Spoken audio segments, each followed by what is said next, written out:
السلام علیکم ناظرین آپ دیکھ سکتے ہیں جگہ جگہ 12 ربیع الاول کی مناسبت سے میلاد کی محافل کا انعقاد کیا جاتا ہے۔ ویڈیو میں آپ ملاحظہ کر سکتے ہیں کہ بینرز پر واضح الفاظ میں لکھا ہوا ہے صلو علی الحبیب صلی اللہ تعالی علی محمد، لیکن اس مقدس محفل میں سرعام ڈانس کیا جا رہا ہے جو کہ قابل مذمت ہے۔ ناظرین یہاں پر میں ایک بات واضح کرتا چلوں کہ اہل سنت والجماعت کا ان خرافات سے کوئی تعلق نہیں ہے، لہٰذا اگر شر پسند عناصر اس طرح میلاد کی محافل کا تقدس پامال کرتے ہیں تو کوئی شخص بھی اس کو اہل سنت کے کھاتے میں نہ ڈالے، کیونکہ ہمارے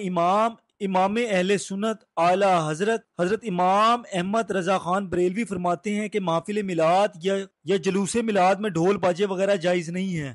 جن محافل میں ڈھول باجے وغیرہ استعمال ہوں ان محافل میں جانا جائز نہیں ہے، اگرچہ میلاد کا نام ہی کیوں نہ دیا گیا ہو۔ ناظرین آپ دیکھ سکتے ہیں کہ میلاد کے نام پر رقص و سرور کی محفلیں سجائی ہوئی ہیں اور ڈسکو لائٹس بھی لگائی ہوئی ہیں۔ اب میں یہاں آپ سے سوال کرتا ہوں اس میں اور کنسرٹس میں کیا فرق رہ گیا ہے؟ حالانکہ 12 ربیع الاول سے پہلے ایک آرڈر جاری کیا گیا تھا سی سی ڈی کی جانب سے، اس طرح کی حرکت کرنے والے کو قرار واقعی سزا دی جائے گی۔ ناظرین محافل کرانا عین سعادت اور باعث برکت ہے، لیکن اس طرح ناچ گانا انتہائی غیر مناسب اور ناقابل برداشت فعل ہے۔ ہم نے اس برائی کے خلاف آواز اٹھائی ہے، لہٰذا ہمارا ساتھ دیں اور اس ویڈیو کو زیادہ سے زیادہ شیئر کریں۔ ناظرین آخر میں آپ کو سی سی ڈی کی جانب سے جو بینرز لگائے گئے تھے اور یہ پیغام جگہ جگہ دیا گیا تھا